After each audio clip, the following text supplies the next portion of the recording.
नमस्कार दोस्तों, जय श्री राम, जय हनुमान जी महाराज, जय बागेश्वर धाम। सरकार दोस्तों, आपके नाखून काटने की आदत कहीं आपकी किस्मत के दरवाजे तो बंद नहीं कर रही। कहीं आप इस दिन नाखून तो नहीं काटते और नाखून से किसी ने आपको अपने वश में तो नहीं किया हुआ है। जी हां दोस्तों, हैरान मत हो, ये आपके नाखून से कोई भी आपको अपने वश में कर सकता है, क्योंकि तंत्र मंत्र की विद्या में नाखून और बाल वशीकरण के लिए सबसे सिद्ध माने जाते हैं। तो अगर आप नाखून काटते समय यह गलतियां करते हैं तो आपका दुर्भाग्य आपका पीछा कभी नहीं छोड़ेगा। साथ ही अगर आप दुनिया को अपने इशारों पर नचाना चाहते हैं तो नाखून काटते समय ये सावधानियां जरूर बरतिएगा और नाखून को कचरे में फेंकने की जगह इस पेड़ की जड़ में डाल दीजिएगा, तो पूरी दुनिया आपके सामने घुटने टेकने पर मजबूर हो जाएगी। तो आखिर कौन से पेड़ की जड़ में डालना चाहिए आपको अपने कटे हुए नाखून? अगर आपके मन में भी यही सवाल है तो वीडियो को अंत तक जरूर देखिएगा। तो दोस्तों, आगे बढ़ने से पहले वीडियो को लाइक जरूर कर दे, जिससे कि श्री बागेश्वर बालाजी की कृपा आप पर सदैव बनी रहे। चलिए वीडियो में आगे बढ़ते हैं। तो दोस्तों, जब भी तंत्र शास्त्र की बात आती है तो वशीकरण इसका एक मुख्य भाग होता है और किसी भी इंसान को वश में करने के लिए उसके बाल और उसके नाखून मुख्य भूमिका निभाते हैं। इसी के साथ अगर आप सनातन धर्म की तरफ देखेंगे तो आपके बाल और नाखून काटने के लिए भी कई मान्यताएं बताई गई हैं। कई लोगों की आदत होती है कि वह हमेशा अपनी छुट्टी वाले दिन ही नाखून काटने की सोचते हैं और नाखून काटने के बाद हम उन्हें कचरे में फेंक देते हैं। हमने अक्सर अपने घर के बड़े बुजुर्गों से यह कहते हुए सुना तो है कि इस दिन नाखून नहीं काटने चाहिए, वरना तुम्हें परेशानियों का सामना करना पड़ेगा। लेकिन आज की आधुनिकता में इन विचारधाराओं को मानना हम जरूरी नहीं समझते हैं। वहीं अगर हम अपने स्वास्थ्य की दृष्टि से देखें तो शरीर की सफाई में नाखूनों की सफाई रखना बेहद जरूरी हो जाता है। अब क्योंकि हम भारतीय परंपरा से जुड़े हुए हैं, इसीलिए हम छुरी और कांटे की बजाय हाथ से खाना खाते हैं। इसलिए अपने नाखूनों को साफ रखना हमें बचपन से ही सिखाया जाता है, ताकि हमारे नाखूनों में लगी हुई गंदगी हमारे पेट में ना जाए और हम बीमार ना पड़े। लेकिन अक्सर होता क्या है कि हम नाखून किस दिन काटे, इस बारे में हम अक्सर दुविधा में रहते हैं। तो सबसे पहले यह जान लेते हैं कि किस दिन नाखून काटने से क्या फल मिलता है।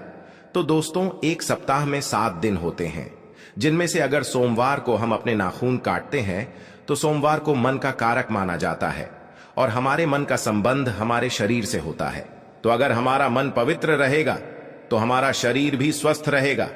तो अगर आप सोमवार के दिन अपने नाखून काटते हैं तो हमें अपने तमोगुण और राक्षसी बुद्धि से मुक्ति मिल जाती है। इसी के साथ मंगलवार का दिन हनुमान जी का दिन माना जाता है और यह बड़ा दिन भी होता है।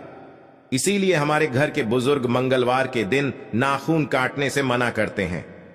लेकिन दोस्तों, शास्त्रों में कहा गया है कि अगर आप मंगलवार को नाखून काटेंगे तो आपको अपने कर्ज से मुक्ति मिल जाती है और कर्ज से जुड़े वाद विवाद या कोर्ट कचहरी के चक्कर से भी बचा जा सकता है। साथ ही अगर आप बुधवार को अपने नाखून काटते हैं तो आपको धन लाभ होने की संभावनाएं कई गुना बढ़ जाती है। इसके अलावा अगर आप नौकरी पेशा वाले व्यक्ति हैं तो आपकी प्रखर बुद्धि की वजह से आपको धन लाभ होने लगता है और आपकी नौकरी में तरक्की होने लगती है। इसके बाद गुरुवार को अगर हम नाखून काटते हैं तो यह बृहस्पति का कारक होता है। बृहस्पति आध्यात्मिक ग्रह कहे जाते हैं। तो अगर आप बृहस्पतिवार को नाखून काटते हैं तो आपको अध्यात्म की प्राप्ति होती है और आप ईश्वर की तरफ अपना मन एकाग्र कर पाते हैं। साथ ही शुक्रवार को नाखून काटने से आपके जीवन में प्रेम और कला का अनोखा संगम देखने को मिलता है। अगर आपके करीबी दोस्त या रिश्तेदार आपसे दूर रहते हैं तो अगर आप शुक्रवार को नाखून काटते हैं तो इससे उनके मिलने की संभावना भी बढ़ जाती है। इसी के साथ शनिवार का दिन शनिदेव को समर्पित किया जाता है। दोस्तों, इस दिन बड़े बुजुर्ग लोग नाखून काटने के लिए सख्त मना करते हैं और यह सही भी है, क्योंकि अगर आप शनिवार को नाखून काटते हैं तो आपका दिमाग कमजोर हो सकता है, आपको मानसिक परेशानियां आ सकती हैं और शनि की कुदृष्टि का सामना भी करना पड़ सकता है।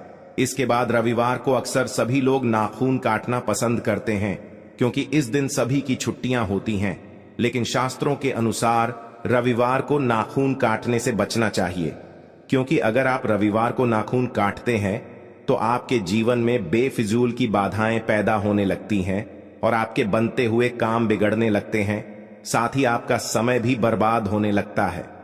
तो दोस्तों, ये थे वो दिन जिसमें आपको बताया गया कि आपको कब नाखून काटने चाहिए और कब नहीं।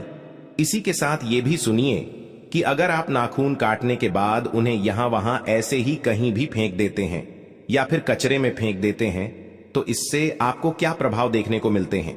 तो दोस्तों, कचरे में गंदगी, कूड़ा करकट और नकारात्मक ऊर्जा रहती है, और अगर आप अपने नाखूनों को कचरे में फेंकते हैं तो आपके जीवन में भी वही सब होने लगता है, क्योंकि आपके नाखून आपके शरीर से जुड़े होते हैं, और अगर ये किसी तांत्रिक के हाथ लग जाते हैं तो आपको तंत्र विद्याओं के प्रकोप का सामना करना पड़ता है। तो इसीलिए गलती से भी अपने नाखूनों को यहां वहां फेंकने की गलती ना करें। गुरुजी ने कहा है कि जो भी औरतें अपने नाखून काटने के बाद उन्हें डस्टबिन में या फिर कचरे में फेंक देती है या ऐसे ही बिखरे पड़े रहने देती है, तो इससे उनके जीवन में भी वैसी ही समस्याएं देखने को मिलती हैं। जैसे कचरे में कोई भी उपयोगी वस्तु नहीं होती, गंदगी, बदबू रहती है, उसी तरह उनकी जिंदगी में भी सब कुछ खराब होने लगता है। और इसीलिए वैसे भी तंत्र विद्या का प्रभाव बहुत जल्दी देखने को मिलता है। इसीलिए हमेशा हमारे घर के बड़े बुजुर्ग स्त्रियों को उनके नाखून और बाल को सावधानी से फेंकने की सलाह देते हैं। शास्त्रों में कहा गया है कि नाखूनों को काटने के बाद आपको हमेशा उन्हें या तो जला देना चाहिए या फिर किसी पेड़ की जड़ में डाल देना चाहिए। आप शुक्रवार के दिन अपने नाखून काटिए और शनिवार के दिन उन्हें कपूर और लौंग के साथ पूरा जला दीजिए, और जब उनकी राख बन जाए तो इन्हें आप अपने घर में किसी भी पेड़ में डाल सकते हैं। ऐसा करने से आपको अपने जीवन की बाधाओं से मुक्ति तो मिलेगी, साथ ही किसी भी नकारात्मक ऊर्जा का सामना भी नहीं करना पड़ेगा। दोस्तों, इसके अलावा गुरुदेव ने नाखूनों को बरगद के पेड़ की जड़ में डालने की सलाह दी है। बरगद के पेड़ को सीता माता का वरदान प्राप्त है, और बरगद का पेड़ इकलौता ऐसा पेड़ है जो सबसे तेजी से और मजबूती से बड़ा होता है और लंबे समय तक जीवित रहता है। तो अगर आप अपने नाखूनों को काटने के बाद बरगद के पेड़ की जड़ों में डाल देंगे, इससे आपको बरगद के पेड़ जैसे ही फल देखने को मिलेंगे।